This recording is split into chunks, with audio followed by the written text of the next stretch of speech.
নমস্কাৰ শিক্ষাগুৰু ছাৰ বাইদেউসকল ৰাজ্যৰ প্ৰতিখন বিদ্যালয়ৰ পৰা বৰ্তমান MDMত এটা বিশেষ মেছেজ দিবলগীয়া হৈ আছে অৰ্থাৎ MDM খোৱাক বা নোখোৱাক কিন্তু 15544 নম্বৰত মেছেজ পঠাবলগীয়া হৈ আছে গতিকে এনে ক্ষেত্ৰত কিছুমান শিক্ষকে নাম্বাৰটো সলনি হোৱাৰ বাবে বা কিছুমান শিক্ষকৰ আগৰ যি প্ৰধান শিক্ষকগৰাকী আছিল সেই প্ৰধান শিক্ষকজন ৰিটায়াৰ হৈ গৈছে তাৰ বাবে কিন্তু নতুনকৈ অহা শিক্ষকজনে মেছেজ দিব পৰা নাই গতিকে আজিৰ এই ভিডিঅ'টোৰ যোগেদি মই দেখাবলৈ যত্ন কৰিম যে ৰিটায়াৰ হৈ যোৱা শিক্ষকজনৰ মোবাইল নাম্বাৰটো PM পোৰ্শনৰ পৰা কেনেকৈ ডিএক্টিভেট কৰিব আৰু নতুনকৈ অহা শিক্ষকজনৰ মোবাইল নাম্বাৰটো কেনেকৈ PM পোৰ্শনত এড কৰিব আজিৰ এই ভিডিঅ'টোৰ যোগেদি মই আপোনালোকক দেখাবলৈ যত্ন কৰিম আৰু তাতে বলক আমি ভিডিঅ'টো মোবাইল স্ক্ৰীনতে গোটেইখিনি প্ৰচেছ চাই লওঁ কিন্তু ছাৰ বাইদেউসকল আপোনালোকে যদি এইটো চেনেলত প্ৰথমবাৰ বাবে আহিছে তেন্তে চেনেলটো ছাবস্ক্ৰাইব কৰি দিব তো ছাৰ বাইদেউসকল আপোনালোকে যিকোনো এটা ব্ৰাউজাৰত যাব ক্ৰোম ব্ৰাউজাৰ বা গুগলত যাব ক্ৰোম ব্ৰাউজাৰ বা গুগলত গৈ আপোনালোকে ইয়াতে লিখি দিব mdmhp.nic.in আসাম যোনটো আপোনালোকে দেখা পাইছে ইয়াতে আপোনালোকে ক্লিক কৰি দিব ইয়াতে ক্লিক কৰাৰ পাছত আপোনালোকে কি কৰিব যোনটো ফাৰ্ষ্ট লিংক আহিছে যেহেতু আমি লগইন কৰিম লগইন কৰাৰ বাবে এই লগইন অপচনটোত আপোনালোকে ক্লিক কৰি দিব লগইন অপচনটোত ক্লিক কৰাৰ পাছত অকণমান ৱেট কৰিব ৱেট কৰাৰ পাছত এনেধৰণে আহিব আৰু আপোনালোকে ফাৰ্ষ্ট লিংকত আপোনালোকে আকৌ ক্লিক কৰি দিব ইয়াতে ক্লিক কৰাৰ পাছত চাওক এনেধৰণে sign in to your account অৰ্থাৎ আপোনাৰ যিসকল CRCC আছে তেওঁলোকৰ আপোনালোকৰ প্ৰতিজনৰে এটা ৰেজিষ্টাৰ নাম্বাৰ আৰু অৰ্থাৎ আপোনালোকৰ ৰেজিষ্ট্ৰেশ্যন কৰা হৈছে অলৰেডি আপোনালোকৰ নিজৰ মোবাইল ৰেজিষ্টাৰ মোবাইল নাম্বাৰটো ইয়াতে দি দিব আৰু পাছৱৰ্ডটো দি দিব পাছৱৰ্ডটো দিয়াৰ পাছত আপোনালোকে ইয়াতে কেপচাটো দি দিব কেপচাটো দিয়াৰ পাছত আপোনালোকে জাষ্ট লগইনত ক্লিক কৰি দিব লগইনত ক্লিক কৰাৰ লগে লগে নেক্সট এটা ইণ্টাৰফেচ খোল খাব চাওক অকণমান এনেধৰণে ইণ্টাৰফেচ আহি যাব এনেধৰণে ইণ্টাৰফেচ আহিলে আপুনি জাষ্ট এইটো ক্লিক কৰি দিব এনেকুৱা আপোনাৰ নিজৰ যি ক্লাষ্টাৰটো আছে ক্লাষ্টাৰটো খোল খাইছে ক্লাষ্টাৰটো খোল খোৱাৰ পাছত আপোনালোকে নিশ্চয় দেখা পাইছে যে ক্লাষ্টাৰত আপোনালোকে ক্লিক কৰি দিব ক্লাষ্টাৰত ক্লিক কৰাৰ পাছত আপোনাৰ যিমানখিনি স্কুল আছে স্কুলখিনি ডিটেইলছ দেখা দিছে এতিয়া যদি আপুনি চাব বিচাৰে যে আপোনাৰ কোনটো স্কুলত কোনটো ৰেজিষ্টাৰ নাম্বাৰ আছে বা ৰেজিষ্টাৰ কৰা আছে গতিকে আপুনি ইয়াতে ক্লিক কৰি দিব যে মই ধৰি লওক এখন স্কুল খুলিছোঁ ইয়াতে খোলাৰ পাছত কোনটো মোবাইল নাম্বাৰ ৰেজিষ্টাৰ হৈ আছে চাওক ইয়াতে নিশিকান্ত নাথ বুলি আছে এইজন শিক্ষক বৰ্তমান ৰিটায়াৰ হৈ গৈছে কিন্তু হ'লেও তেওঁৰ নামটো ইয়াৰ পৰা যোৱা নাই তো গতিকে আমি এইটো নাম্বাৰটো বৰ্তমান আমি ডিএক্টিভেট কৰিম তাৰ বাবে আমি কি কৰিব লাগিব তাৰ বাবে আপোনালোকে চাওক এই ৰাইট কৰ্নাৰৰ যি অপচনটো দেখা পাইছে ইয়াতে আপোনালোকে ক্লিক কৰি দিব ইয়াতে ক্লিক কৰাৰ লগে লগে চাওক ইয়াতে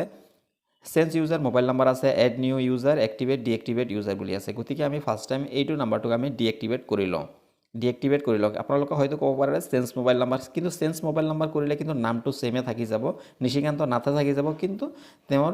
মোবাইল নাম্বাৰটো চেঞ্জ হৈ যাব কিন্তু নামটো সেমে থাকি যাব গতিকে আমি ফাৰ্ষ্ট টাইম ইয়াক ডিএক্টিভেট কৰি লওঁ ডিএক্টিভেট কৰাৰ বাবে আপোনালোকে ইয়াতে ক্লিক কৰি দিব ইয়াতে ক্লিক কৰাৰ পাছত অকণমান ৱেট কৰি দিব ইয়াতে আপোনাৰ আপোনাৰ ক্লাষ্টাৰৰ যিমান শিক্ষকসকলৰ নাম্বাৰ ৰেজিষ্ট্ৰেশ্যন আছে গোটেই শিক্ষকৰ নামবিলাক দেখাব গতিকে আপুনি নিশিকান্ত নামটো আপুনি যোনটো নাম ডিএক্টিভেট কৰিব বিচাৰিছে সেই নামটো আপুনি চাওক 40 নম্বৰত আছে এই নামটো আমি এতিয়া ডিএক্টিভেট কৰিম ডিএক্টিভেট কৰাৰ বাবে চাওক আমি ইয়াত কি কৰিব লাগিব যোনটো ডিএক্টিভেট বুলি অপচন আছে এই অপচনটোত আমি ক্লিক কৰিম ইয়াতে ক্লিক কৰাৰ পাছত চাওক ইয়াতে এনেধৰণে অপচন কৰা হৈছে যে ডিএক্টিভেট ৰিজন অৰ্থাৎ কিহৰ কাৰণে এইটো ডিএক্টিভেট কৰিব লাগে এইটোৱে ছাৰ বাইদেউসকল আগতে কোৱা হৈছিল এইটো ৰিটায়াৰ হৈছে কিন্তু ৰিটায়াৰ নহয় এইটো ট্ৰান্সফাৰ হৈছে ছাৰজন তো গতিকে আমি ট্ৰান্সফাৰ যোনটো অপচন দেখা পাইছে আপোনালোকে ট্ৰান্সফাৰত আমি ক্লিক কৰিম আৰু ডিএক্টিভেট যোনটো অপচন আছে ইয়াতে আমি ক্লিক কৰি দিম ইয়াতে ক্লিক কৰাৰ লগে লগে অকণমান সময়ৰ ভিতৰতে শিক্ষকজনৰ নামটো ইয়াতে ইনএক্টিভ হৈ যাব আপোনালোকে নিশ্চয় স্ক্ৰীনত দেখা পাইছে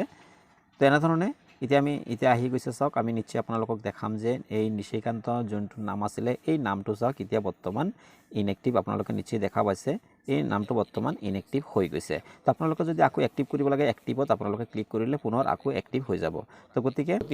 আমি এতিয়া সেই শিক্ষকজনক ইনএক্টিভ কৰি দিলোঁ বা ডিএক্টিভেট কৰি দিলোঁ ইয়াৰ পাছত আমি কি কৰিব লাগিব নতুন নাম্বাৰ যেহেতু আমি এড কৰিম তাৰ বাবে আমি যিটো দেখা পাইছে আপোনাৰ ইয়াতে ক্লিক কৰি দিব ইয়াতে ক্লিক কৰাৰ পাছত চাওক এড নিউ ইউজাৰত আমি ক্লিক কৰিব লাগিব এড নিউ ইউজাৰত যেতিয়া আমি ক্লিক কৰিম অকণমান ৱেট কৰি দিব কৰিবৰ বাবে আপোনালোকে এই অপচনটোত ক্লিক কৰিব যে এড নিউ ইউজাৰত ক্লিক কৰিব এড নিউ ইউজাৰত ক্লিক কৰাৰ পাছত অকণমান ৱেট কৰি দিব অকণমান ৱেট কৰাৰ পাছত আপোনাৰ নেক্সট আৰু এটা ইণ্টাৰফেচ আহিব এনেধৰণে ইণ্টাৰফেচ আহিব য'ত আপুনি চাওক ইউজাৰ লেভেলটো আপুনি ইয়াতে দি দিব ইউজাৰ লেভেল দিয়াৰ পাছত আপুনি ক্লাষ্টাৰটো সিলেক্ট কৰি দিব ক্লাষ্টাৰটো সিলেক্ট কৰাৰ পাছত আপোনাৰ ক্লাষ্টাৰৰ যিমানখিনি স্কুল আছে গোটেইখিনি স্কুল দেখাব গতিকে আপুনি কোনখন স্কুলৰ আপুনি টিচাৰৰ নাম্বাৰ এড কৰিব বিচাৰিছে গতিকে মই সিলেক্ট কৰি দিলোঁ সিলেক্ট কৰাৰ পাছত আপুনি ইউজাৰ নেম টিচাৰ বা মানে শিক্ষক বা শিক্ষয়িত্ৰীগৰাকী কি নাম হয় নামটো দি দিব নামটো দি দিয়াৰ পাছত ইয়াৰ পাছত আছে ইউজাৰ নেম লোকেল অৰ্থাৎ আপুনি সেম নামটোৱে দিব পাৰে ইয়াৰ পাছত আপোনাৰ মেইন হৈছে মোবাইল নাম্বাৰটো আপুনি মোবাইল নাম্বাৰটো দি দিব ইয়াতে মোবাইল নাম্বাৰটো দি দিয়াৰ পাছত আপুনি ইমেইল নাম্বাৰ আধাৰ নাম্বাৰ MIS কোড এইবিলাক আপোনাৰ মেণ্ডেটৰী নহয় ইয়াৰ পাছত আপুনি জাষ্ট কি কৰিব যোনটো সেভ অপশ্যন দেখা পাইছে আপুনি সেভ অপশ্যনটোত আপুনি ক্লিক কৰি দিব তো গতিকে মই আপোনাক চাব পাৰিব আকৌ সেভ অপশ্যন যোনটো আছে ইয়াতে আপুনি ক্লিক কৰি দিব ইয়াতে ক্লিক কৰাৰ পাছত অকণমান ৱেইট কৰিব অকণমান ৱেইট কৰাৰ পাছতে আপোনাৰ চাওক অপশ্যনটো আহি গৈছে যে মোবাইল নাম্বাৰ ইজ এভেইলেবল ইয়াৰ পাছত পুনৰ কি কৰিব আপুনি জাষ্ট আকৌ সেভত ক্লিক কৰি দিব আকৌ ক্লিক কৰাৰ পাছত এতিয়াহে সাকসেস হ'ব মোবাইল নাম্বাৰটো ৰেজিষ্টাৰ হ'ব চাওক এতিয়া মেছেজ আহি গৈছে যে ইউজাৰ ডিটেইলছ সেভ সাকসেসফুলি অৰ্থাৎ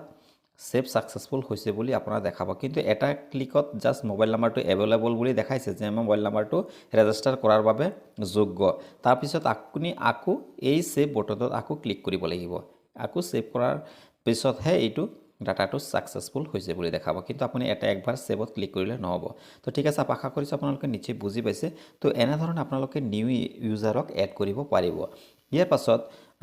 আপোনাৰ যদি এতিয়া কোনো মোবাইল নাম্বাৰ চেঞ্জ কৰিব লগা হয় তেতিয়া হলে আপুনি কি কৰিব